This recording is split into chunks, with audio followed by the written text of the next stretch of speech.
Good day, everyone. I trust that all is well with you. Just wanted to bring to light or to acknowledge one of the more trending topics at present as it relates to a famous preacher, Pastor Tony Evans, long-time pastor, been a pastor for decades now, actually, who has submitted to the public a statement stating basically that he's stepping down from his pastoral duties due to a sin or due to sin that occurred years ago.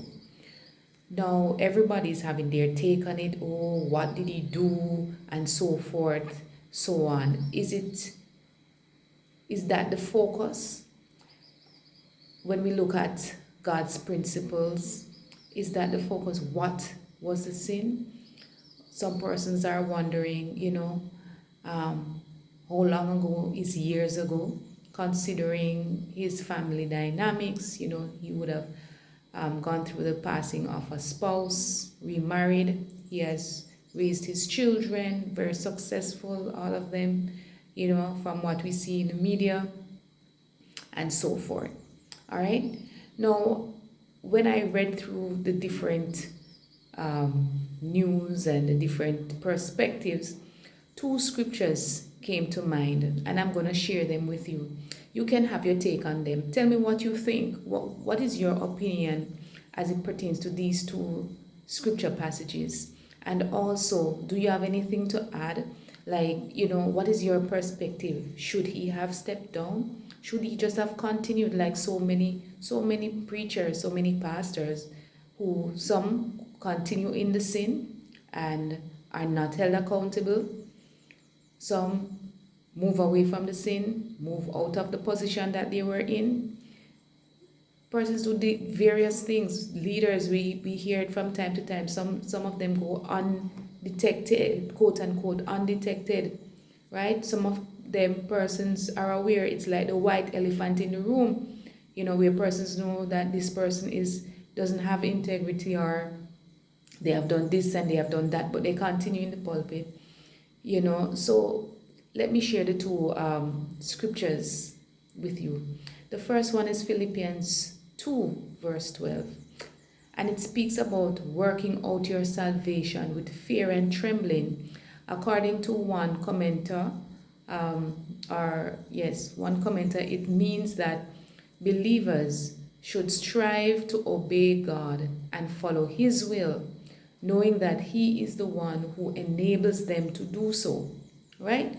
So persons who are struggling with different things, work it out with God, try to work it out with God, and to carry out the different responsibilities that you have according to your human responsibilities, because then some persons, they just say, okay, well, God will forgive me and God will this, but then there are other consequences, there are other impacts that your actions will have on the people around you, on the people in the sphere of your influence and so forth. All right. The next one, and I'm on another screen here, so don't mind if you see me looking across. The next one is St. Matthew 7, verse 21.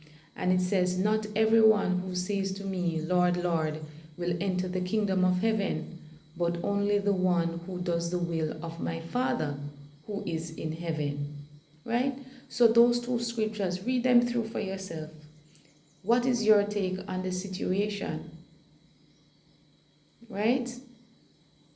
First scripture, work out your salvation with fear and trembling before God. Second one, not everyone who says, Lord, Lord, will enter the kingdom of heaven, but only those who do the will of my Father who is in heaven. What is your take on this situation? Should he have stepped down? Should he not have stepped down? Is the important thing what exactly was the sin? And another part of it that I don't hear many persons talking about is the responsibilities of his elders, because he did mention that this is in part disciplinary action that he's submitting to, and a process of accountability, a process of renewing himself and so forth. So there's a lot to unpack here, but what is your take on this? Have a blessed day, everybody, and keep well in God. All right, see you again later.